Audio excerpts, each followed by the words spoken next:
I'm seeing a lot of emotion stirred up in this spread, okay?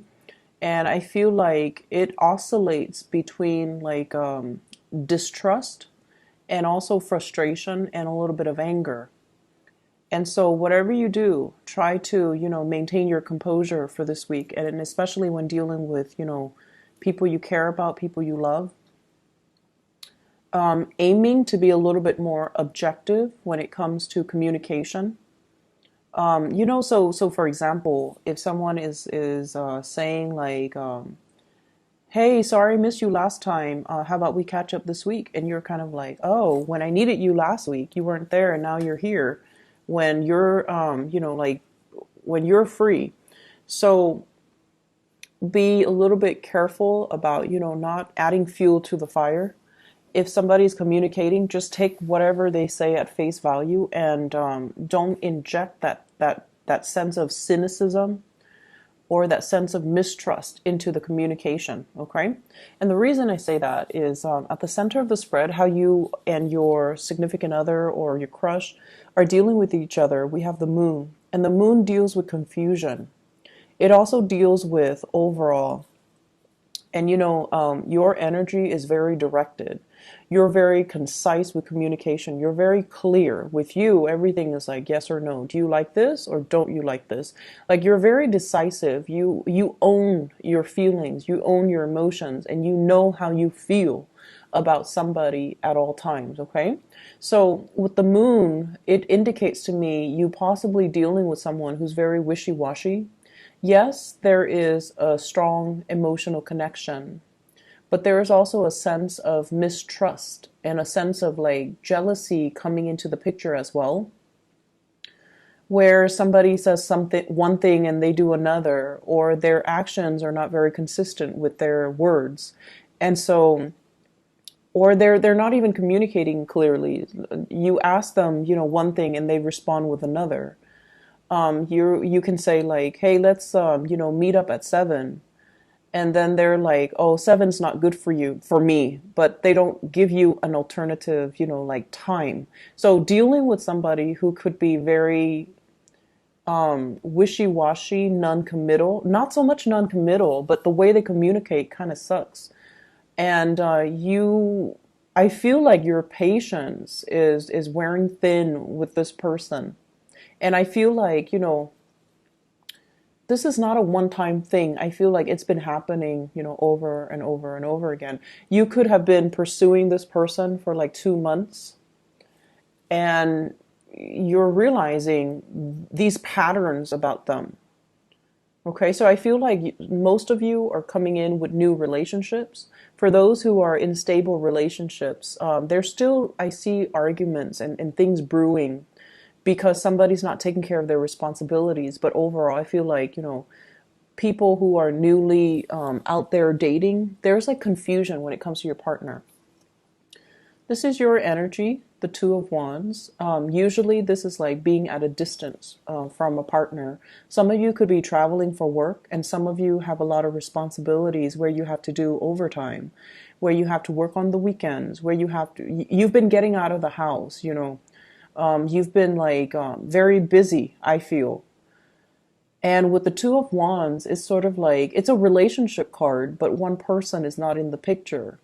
And the partner that you have, you're looking at your partner. We have the Nine of Cups. This is somebody with a lot of options. This is somebody that could be very flirtatious. If they're not flirtatious, at least they're so nice that they have trouble saying no.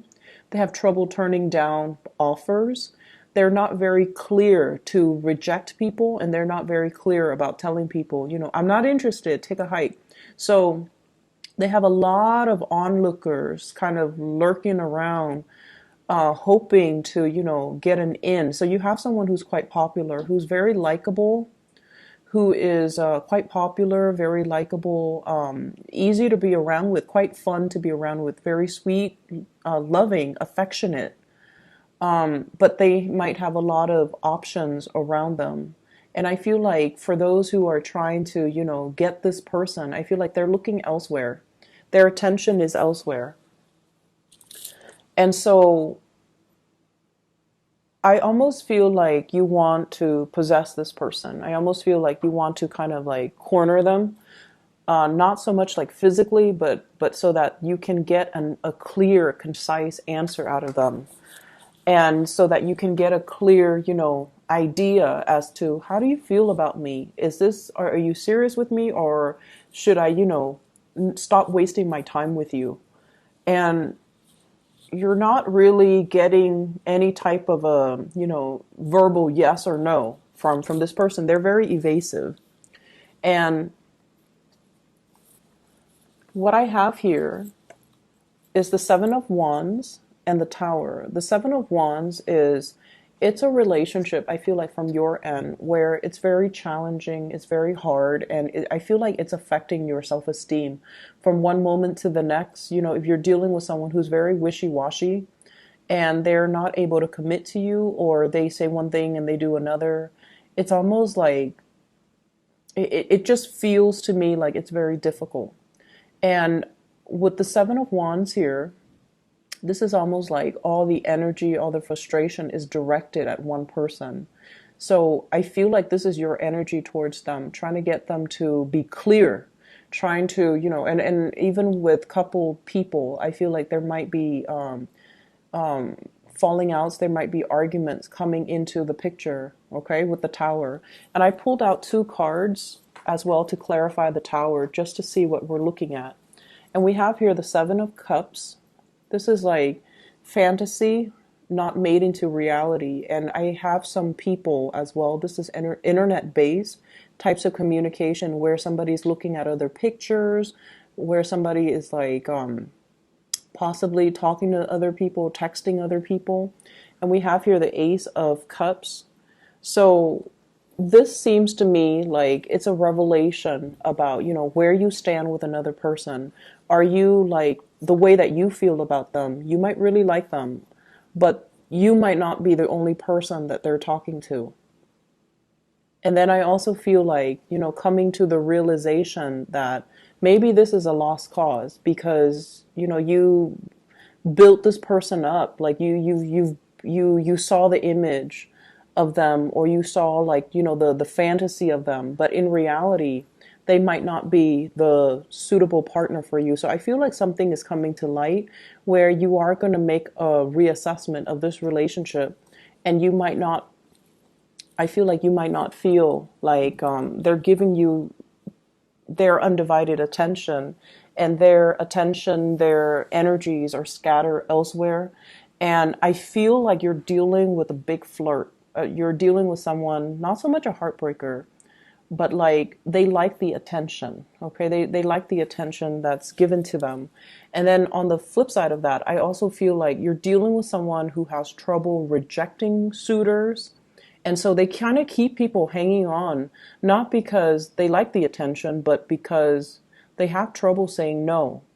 And it can be very frustrating because with you, you're very clear about, drawing boundaries, and you're very clear about who you want to pursue.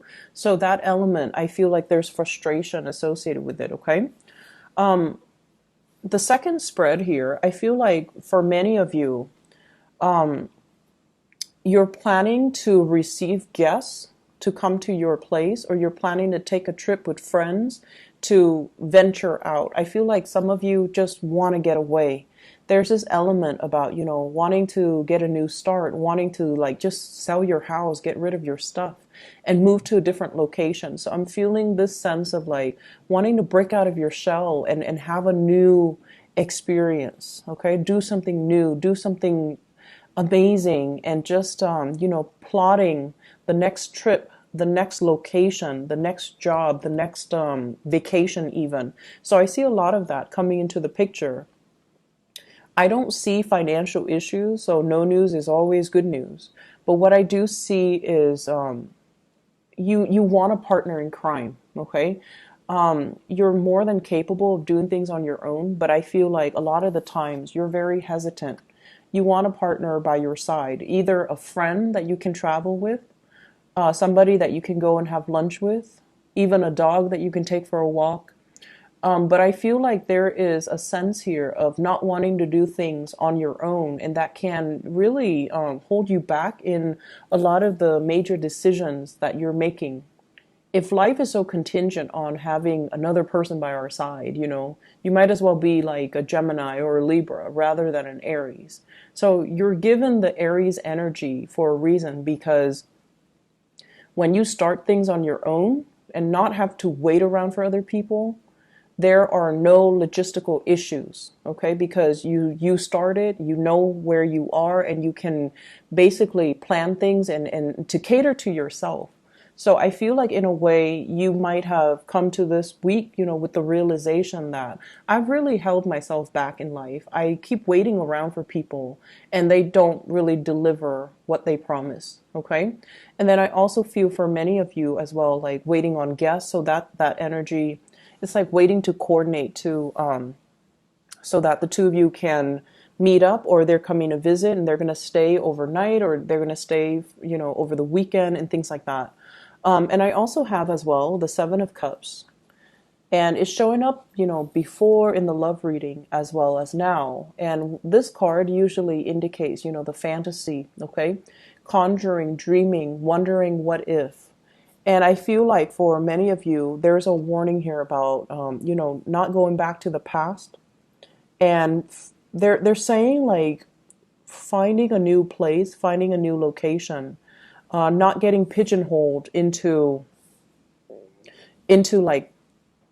So, for example, I see you making plans, wanting to break away and wanting to make some major changes in your life.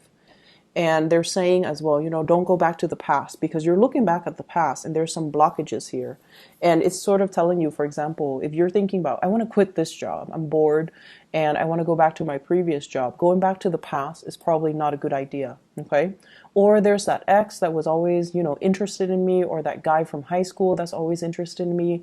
I want to know if, things can play out. And they're saying, like, don't go back to that past. Don't live in that time capsule and relive, the movie reels from the past, because life goes on. And once again, if you find yourself having to do a lot of things on your own, I feel like you are craving a partner, somebody that can stand by your side, or even like a friend, a partner in crime, somebody that you can do these things with. But you're more than capable. This is your energy. You need to embody your energy, and you need to, own up to the fact that I'm more than capable of doing it on my own. So I feel like a lot of plans have been delayed because you were waiting on other people, waiting for them to get their stuff together, waiting for them to, overcome their sense of like stagnation, waiting for them to finish things, waiting for their career to start. And it has been a series of setbacks because plans were made with other people. So aiming to be a lot more independent and, things like that, I feel like it's going to bode well for you with your Aries energy. It's in perfect alignment with where you're supposed to go and the person that you're supposed to become, okay? So I will leave it at that, Aries. I hope you guys have a wonderful week.